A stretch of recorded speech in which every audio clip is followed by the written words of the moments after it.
We'll skip that video there for a second. We're gonna pull up the JD Vance tweets. Now there was another one. An employee was let go, and this was the controversial part because it turned out several years ago he had tweeted normal, and I quote, normalize Indian hate. He's not talking about me as Indian. This is about the dots, not the feathers. And Khanna, a congressman from California, a Democratic congressman, began tweeting at JD Vance, of course, because JD Vance has an Indian wife and kids. So pull the tweets up real quick here. Khanna said, are you going to tell him to apologize for saying normalize Indian hate before the rehire? Just asking for the sake of both of our kids. JD Vance says, for the sake of both of our kids, grow up. Racist trolls on the internet will offensive. Don't threaten my kids. You know what does? A culture that denies grace to people who make mistakes. A culture that encourages congressmen to act like whiny children. Go to the next one.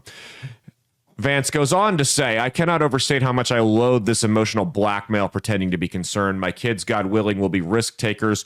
They won't think constantly about whether a flippant comment or a wrong viewpoint will follow them around for the rest of their lives. They will tell stupid jokes. They will develop views that they later think are wrong or even gross. I made mistakes as a kid, and thank God I grew up in a culture that encouraged me to grow and learn and feel remorse when I screwed up and offer grace when others did. I don't worry about my kids making mistakes or developing views they later regret. I don't even worry that much about trolls on the internet. Do you know what I do worry about, Ro? That they'll grow up to be a U.S. congressman who engages in emotional blackmail over a kid's social media posts. You disgust me.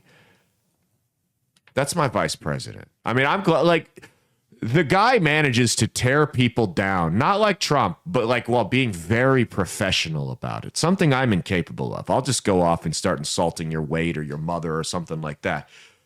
He does a damn good job at that, though. And he really does. And it's like, I was saying this on the Wednesday show. For as much as the left loves to criticize Christians and accuse Christians of being close-minded and being bigoted and things like that, there were literal apostles who massacred Christians prior to finding God and dedicating their life to following Christ and then eventually becoming martyrs. Massacred Christians for no reason other than the fact that they were Christians, and those people were forgiven. Whereas the woke left will absolutely ruin your life and refuse to give you any grace and any second chances if they find a tweet from high school that was mildly problematic by today's standards. Surely someone has to see the problem with that. Now back to the big balls thing, because I just wanted to say big balls again, like Anderson Cooper. The reason they're obsessing over this, and they're obsessing over the racist tweet from a couple of years ago, is not because they actually care about these things. They're not worried about, making a mockery of the federal government. If they did, they would have cared, or they would have said something when, the Democrats had gay Senate staffers having butt sex in the Senate chamber, or, Biden letting transgender activists show up and flash their man boobs on the White House lawn, or the luggage thief. Remember the cross-dressing luggage them luggage thief that was in charge of our country's nuclear energy for a cup of coffee? I mean, if they were really worried about the dignity of the federal government, they would have said something back then. They're not. They're not. The reason they're talking about big balls in this Indian hate tweet is because they would much rather talk about that and then talk about what these people have actually uncovered. It is much easier for the dinosaur media, many of whom have been funded by USAID, to talk about the name Big Balls rather than the fact that Big Balls figured out that you guys spent $20 million to build a Sesame Street set in Iraq. That's a bigger deal there. They don't want to talk about that, though.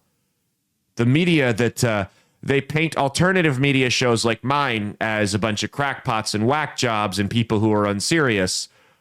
When we sit on here for hours, several hours a week, and we talk about government waste and fraud, and we don't go into La La Land very often with moon landing conspiracy theories. Every now and then we do because it's kind of fun.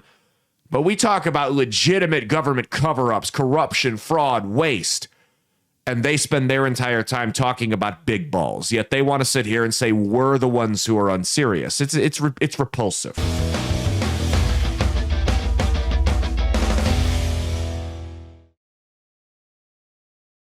Hey, thanks for watching. If you liked what you saw, be sure to click the link in the description to get the full episode on Rumble. If you prefer to listen along, you could actually get us on Spotify, Spreaker, and iHeartRadio. You can also go to www.outlawstreamers.com to learn more about not just my show, but tons of other great shows and all the exciting projects they have coming up. Follow my socials at Caleb Isn't Funny on Twitter and Instagram, at Caleb Salvatore Comedy on the Chinese Spy app that is TikTok, and be sure to like and subscribe to this YouTube channel. Thanks, and we'll see you every Saturday for brand new episodes of That's Based. Peace.